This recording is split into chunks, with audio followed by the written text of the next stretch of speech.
खूबसूरत चुड़ैल। मेरा नाम है हरिया, मैं काम करता हूँ बहुत बढ़िया। खाता हूँ खाना और गाता हूँ गाना। अरे यार, आज तो बहुत देर हो गई। ये खतरनाक जंगल देखकर मेरे हाथ पैर तो ठंडे हो गए हैं। अगर मैं वक्त पर गांव न पहुंचा तो मालिक बड़ा नाराज हो जाएंगे। तभी हरिया को एक आवाज सुनाई देती है। सुनिए हरु जी। अरे, ये आवाज किसने दी? तभी हरिया को सामने कुछ दूर एक औरत खड़ी दिखाई देती है। अरे भाई, ये औरत इतनी रात को इस जंगल में क्या कर रही है? चलकर पूछना पड़ेगा।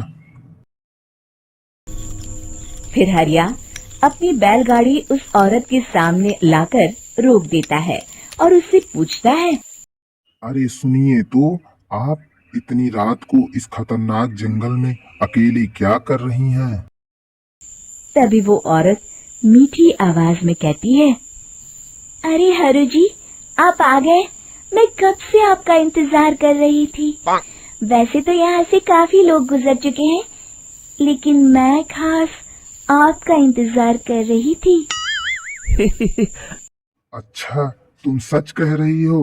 वो क्या बात है कि आज तक कभी मुझसे इतना प्यार से किसी लड़की ने बोला नहीं। हाँ हाँ हरु जी, मैं सच कह रही हूँ। अब देर मत करिए और जल्दी से मुझे मेरे घर तक छोड़ दीजिए। हाँ हाँ। हाँ हाँ, कौन सी बड़ी बात है, अभी छोड़ देता हूँ। आप मेरी बैलगाड़ी के पीछे बैठ जाइए और रास्ता बताते रहिए। फिर वो औरत हरिया की बैलगाड़ी में बैठ जाती है और हरिया बैलगाड़ी हाँकता हुआ आगे चल पड़ता है। फिर उस औरत के बताए हुए रास्ते पर चलते चलते हरिया बैलगाड़ी लेकर एक काली गुफा के आगे आकर रुक जाता है। हरिया उस औरत से पूछता है, देवी जी, आपका घर कहाँ है? यहाँ तो एक गुफा के अलावा कुछ भी नहीं है। तभी अचानक वो औरत हवा में उड़ने लगती है। देखते ही देखते उसका सुंदर रूप एक डरावनी चुड़ैल में बदल जाता है और वो जोर जोर से हंसती है। अरे तू तो एक नंबर का बेवकूफ निकला। तू तो बड़ी आसानी से मेरी बातों में आ गया। हे भगवान, मर गया रे। ये तो एक चुड़ैल है। ये तो बड़ी भयानक चुड़ैल दिखाई दे रही है। हे भगवान, बचा ले।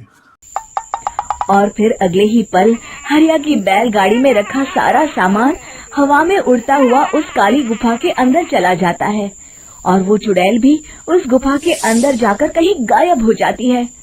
हरिया ये नजारा देख बुरी तरह घबरा और परेशान हो जाता है। अरे, ये तो चुड़ैल मेरा सारा सामान लेकर गुफा में चली गई। अगर मैं इस तरह खाली हाथ गांव गया तो मालिक मेरी अच्छी खबर लेंगे और मेरी बातों पर कोई यकीन भी नहीं करेगा। फिर आखिर वही हुआ। हरिया के मालिक चंपक सेठ को हरिया की किसी भी बात पर रत्ती भर भी यकीन नहीं हुआ। चंपक सेठ को लगा हरिया झूठ बोल रहा है और उसने ही लालच में आकर सारा सामान हड़प कर लिया है। फिर हरिया को बेईमान समझकर चंपक सेठ उसे काम से निकाल देता है। अगले दिन अपनी दुकान में परेशान बैठा चंपक सेठ गुस्से में बड़बड़ाता है, अरे, दुकान में तो सामान बिल्कुल भी नहीं है। अब मुझे ही शहर जाकर सामान लाना होगा। फिर वो अपनी बैलगाड़ी लेकर शहर चला जाता है। शहर से सामान लेकर जब चंपक सेठ वापस गांव लौट रहा होता है, तभी उसे एक आवाज सुनाई देती है, चंपक जी, ओ चंपक जी। अरे, ये तो कोई मेरा नाम लेकर मुझे पुकार रहा है। फिर उस रास्ते में वही औरत खड़ी दिखाई देती है। फिर क्या था, हरिया की तरह चंपक सेठ भी उस औरत के पास अपनी बैलगाड़ी लेकर जाता है और वो भी उसकी चिकनी चुपड़ी बातों के मोह जाल में फंस जाता है। फिर चुड़ैल उसे भी अपनी गुफा तक ले जाती है और उसका सारा सामान लेकर गुफा में गायब हो जाती है। बेचारा चंपक सेठ लाचार होकर खाली हाथ गांव लौट आता है। फिर ये उस जंगल में रोज की बात हो जाती है।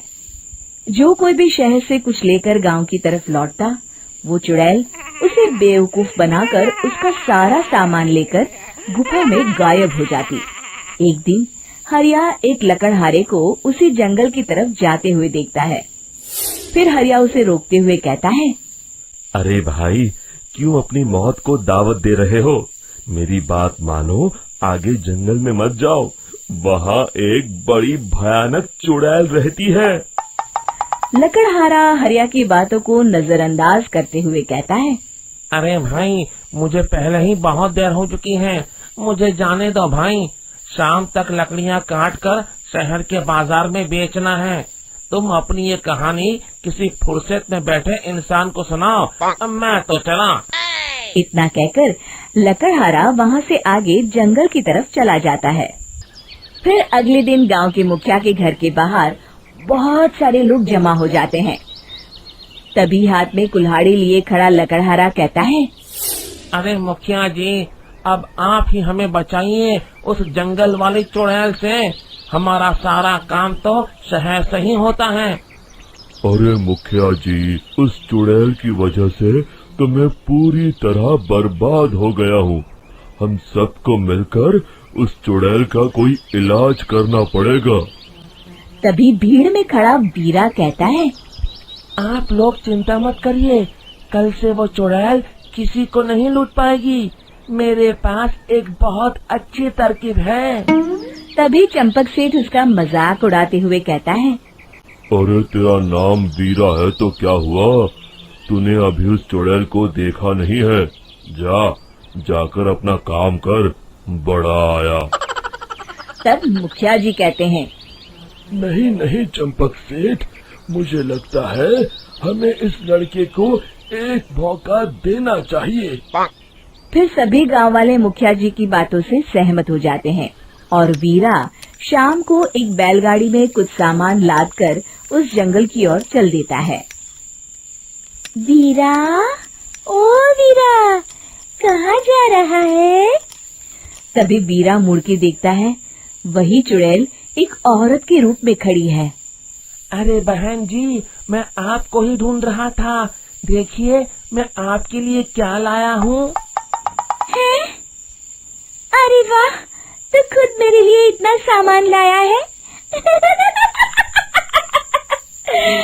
तू ही अकेला गांव में समझदार है। जरा देखो, मैं भी खोल के, बड़े भूख लगी है। जैसे ही चुड़ैल उस सामान पर से कपड़ा हटाती है, एक भगवान शिव की तेज रोशनी उसके अंदर मूर्ति से निकलती है और चुड़ैल अपने असली रूप में आकर जलने लगती है। अरे मैं जल रही हूँ, बचाओ! बचाओ! ओम नमः शिवाय, मर गई मैं! देखते ही देखते वो चुड़ैल राख के साथ उड़ जाती है और सभी गांव वाले भी वहां आ जाते हैं। शिक्षा बुराई पे सदा अच्छाई की ही जीत होती है।